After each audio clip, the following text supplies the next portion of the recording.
여러분, 유튜브에서 다시 뵙게 돼서 참으로 기뻐요. 오늘은요, 고영숙 수필집 행복필이사 제주의 딸로 태어나서 행복했던 그 습관들 중에서 그 놀라운 사랑을 낭독할 거예요.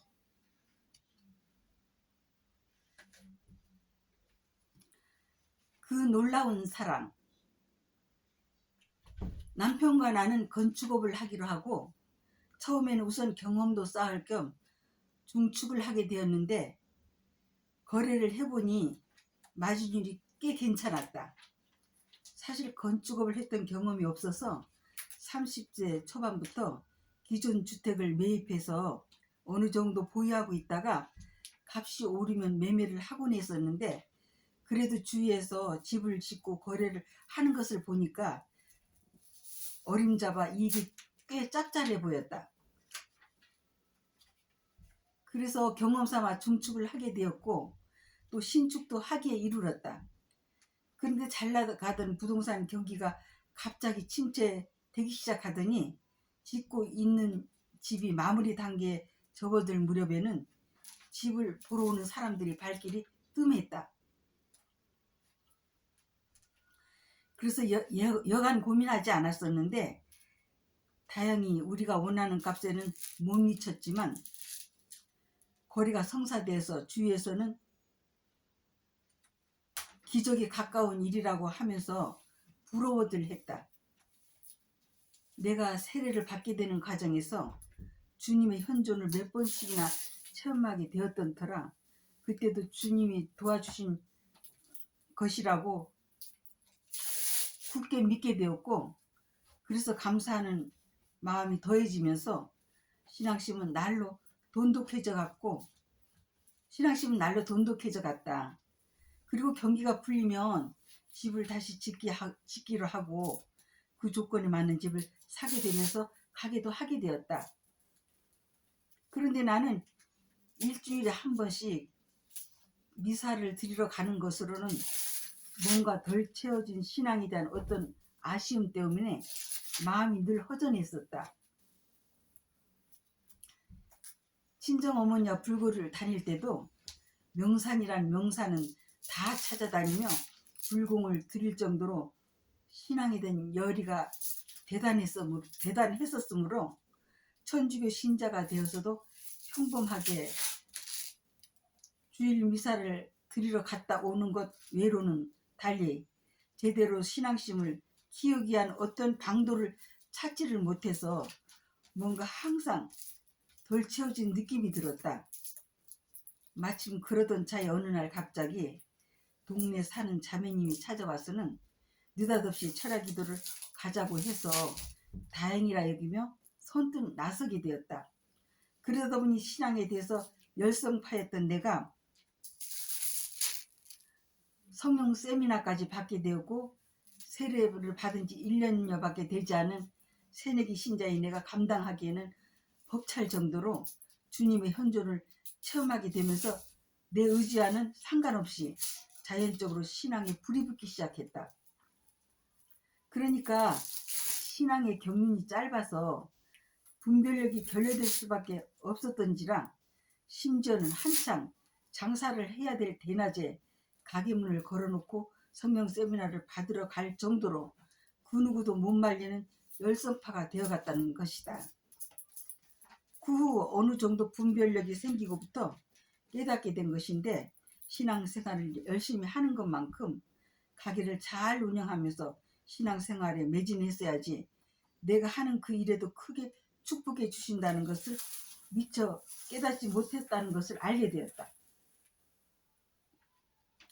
아무튼 세례를 받자마자 주님의 현존을 빨리, 그것도 아주 강하게 체험하다 보니 무조건 그 신비로움에 빠져든 나머지 내가 하는 가게를 등한시 한 채 그야말로 신앙에 푹 빠지게 됐던 것이다. 나중에 봉사를 하며 알게 된 것인데, 같이 봉사를 하는 자매님들도 열심히 봉사를 함으로 해서 힘들었던 장부의 사업이 크게 나아지는 것을 목격하게 되었다.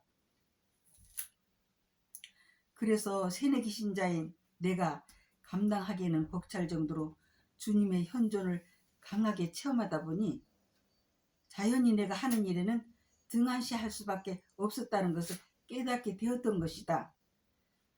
사실 하느님 아버지께서 만물의 영장인 사람들이 마음껏 누리라고 이 세상 우주 만물을 창조해 주셨다. 그러므로 하느님을 믿고 의지하는 자녀들에게는 항상 그 누구보다도 더 큰 축복을 내려주시는 것은 당연한 일이 아닌가. 그런데 내가 하는 가게는 여성들을 대상으로 하는 가게였다. 그리고 남편은 건축업을 같이 하다가 부동산 경기가 침체되는 바람에 내가 가게를 해보겠다고 나선 터라 더욱이 여성 전용인 액세서리 실내 장식 등을 취급했기 때문에 남편은 거기에 대해서 관심도 없었을 뿐더러 아예 가게 일에는 관여를 하지 않는 편이었다. 어쨌든 간에 가게 일을 전적으로 맡아서 운영을 했기 때문에 밖에 볼 일이 있을 때는 가게 문을 걸어놓고 가는 예가 허다했다. 그래서 하루는 가게 문을 걸어놓고 세미나를 받으러 갔다가 저녁 기도에 참석을 하고 철야 기도까지 가게 되었고 새벽에 집에 들어와서 늦잠을 자게 되었던 것이다. 철야 기도를 하고 집에 오면서도 너무 기쁜 나머지 기쁜 마음을 가눌 길 없어하는 와중에 우연히 찻장에 비춰진 얼굴을 보게 되었는데 대낮처럼 밝은 모습이 내가 보기에도 예사로 보이지 않을 정도로 그렇게 화사하고 평화로울 수가 없었다. 한마디로 기쁨과 평화가 퐁퐁 샘솟아 계속 흘러넘치는 것 같았다. 여느 때 같았으면 새벽에 도매시장에 갈 시간이었는데도 그때 들어와서는 세상 모르게 늦잠을 자고 있었다. 그런데 점심때가 가까울 무렵 밖에서 아주머니 하는 소리가 들려와서 잠결에 문을 열어보았더니 동네 부동산 아저씨였다. 아주머니 그 전에 재개발 지역에 사놓은 그 물건 거래하시죠? 라고 하셨다. 사실 그 집이 무허가였는데 도로변에 있으면서 규모도 꽤 컸었다. 그리고 그곳에서 가게를 해도 좋을 정도로 위치도 좋았다. 입지 조건도 괜찮아서 그 위쪽에 산동네 집보다 훨씬 값을 더 많이 지불하고 구입하게 되었다. 만약에 개발이 안 될 경우까지 염두에 두고 값이 비쌌지만 입지 조건 등 여러모로 생각한 끝에 그것도 중개하는 부동산 업자와 어울려서 매입하게 되었던 것이다. 지금 그곳에 중대형 아파트 단지가 들어서 있지만 당시만 해도 주위에 여건과 환경이 썩 좋은 편은 아니어도 부동산 경기도 그렇고 해서 재개발 쪽에 투자를 하게 되었던 것이다. 부동산 중개업을 하는 그 아저씨가 천주교 신자였기 때문에 마음 놓고 동업을 하게 되었는데 부동산 경기가 계속 침체되는 바람에 가끔 이견 충돌도 있고 해서 심기가 꽤 편치 못했었다. 사실 재개발 지역의 투자는 더욱이 동업으로 투자하게 된 것은 단기 차익을 노리고 했던 것인데 그것이 마음과 뜻대로 되지 않아서 하루에도 몇 번씩 후회를 하곤 했었다.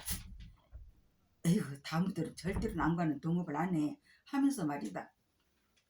무엇보다도 같은 신자여서 의가 상할까봐 더욱 걱정되었다. 나는 항상 부동산 투자를 할 때마다 노후를 생각해서 여유로운 마음으로 그냥 사놓는 데 중점을 두고 해왔었다. 그런데 단기 차익을 노리고 처음으로 재개발 지역에 투자하게 된 것은 돈을 불려서 건축업을 재개하게 되면 자금에 좀 도움이 될까 하고 투자하게 된 것이었는데 값이 오르기는커녕 거래까지 전혀 이루어지지 않아서 속을 끓일 수밖에 없었다.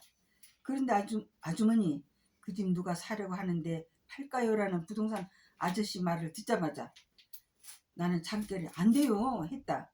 그 아저씨는 그래요? 하시면서 두말 남고 가버리셨다. 몇 분의 부동산 아저씨가 또 오셨다. 아주머니, 그럼 우리가요 구입한 값에 그간의 비용만 얹혀주면 계약을 할까요? 해서 안 된다니까요 하며 장결의 마음에도 없는 얘기를 하고 말았다. 부동산 아저씨가 간미에 정신이 번쩍 들면서 아니 내가 왜 이래? 그것 때문에 내가 얼마나 속을 끓였는데 속이 상할 때마다 누가 원가만 주고 산다면 팔아버려야지 하며 하루에 수십 번도 더 내고 또 더 내었는데 말이야. 아이 그렇게라도 한다고 할 걸 장결이 마음에도 없는 얘기를 했잖아. 그럼 지금 부동산에 가서 그렇게라도 한다고 할까? 어떻게 할까? 하는데 부동산 아저씨가 또 오셔가지고 아주머니 실은요 어제부터 시골에서 어떤 분들이 올라왔어요. 그 집을 산다고 오늘까지 기다리고 계세요. 그래서 그분들이 사겠다고 하니까 다행한 일 아니에요. 그러니까 하는 말인데요. 그냥 값이다 하며 값을 얘기하는데 생각 외의 값이었다. 꼭 그 집을 사려고 1박 2일을 진을 치고 기다리고 있다니까요 하는 것이었다. 그래서 흔쾌히 계약을 하게 되었다. 부동산 아저씨와 내가 세상에 태어나서 누가 동업을 해서 처음으로 이익을 보게 됐어요 하면서 기쁜 마음 가누길 없어하며 신세 한 땅까지 늘어놓으셨다. 그래도 내 안에서 내 의도와는 전혀 다른 반응을 보이게 하면서까지 돌봐주시는 하느님의 현존을 체험하게 되었다. 그 놀라운 사랑에 감사하면서 믿고 의지할 분은 오직 하느님뿐이로구나 하고 되뇌고 또 되뇌었다. 그러면서 와 하느님만 잘 믿으면 세상에 불가능이 없겠구나. 앞으로 신앙을 돈독히 하는데 조금 매진해야지 라고 굳게 다짐하며 그래 내가 가게 문을 걸어놓고 세미나를 받으러 다니고 게다가 철야 기도까지 열심히 다녀서 축복해 주신 거야 라고 하며 기뻐서 어쩔 줄 몰라 했다. 그렇다. 그렇긴 하지만 새내기 신자였던 내가 분별력이 결여된 상태에서 더군다나 가정주부인 내가 부동산 경기가 침체되는 바람에 가정살림에 보탬이 될까 하고 버려놓은 가게를 등한시한 데는 좀 문제가 있다고 시간이 흐른 뒤에 깨닫게 되었다. 그 당시 장부가 사업을 했었고 내가 봉사를 열심히 했으면 당연히 우리가 재개발에 투자했던 것과 같이 장부가 하는 사업에도 크게 축복을 해주셨을 것이다. 이하간 혼신을 다해서 당신의 뜻을 따라 잘 살면 아낌없이 밀어주신다는 것을 같이 봉사했던 자매님들의 장부 사업이 크게 나아지는 것을 보면서 깨닫게 되었다. 아무튼 신앙생활을 열심히 하기 위해서 적극적으로 봉사를 하게 될 경우에는 자신의 위치를 잘 파악하고 분별해서 슬기롭게 처신을 잘하게 되면 가정적으로나 본인을 위해서나 그에 따른 축복이 대단하다는 것을 몸소 알고 깊이 깨닫게 되었다. 그러니까 하느님 아버지께서는 만물의 영장인 사람들이 마음껏 누리라고 이 세상 우주 만물을 창조하셨다. 하물며 당신을 믿고 의지하고 따르는 자녀들에게는 세상 그 누구보다도 더 큰 축복을 내려주시는 것은 당연한 일이 아닌가? 그래서 상상도 못했던 하느님의 놀라운 그 모든 사랑에 감사하면서 항상 착하고 정직하고 성실하게 살려고 최선을 다하고 있다.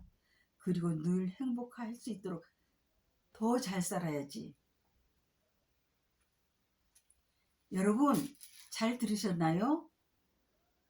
지금부터는요 저 작품 얘기 할게요. 그러니까 행복피리 사죠. 행복피리 사를요 계속 애청해 주시고 주문해서 가족들하고 함께 읽으십사 하는 거죠. 이웃분들에게도 많이 알려주시고요.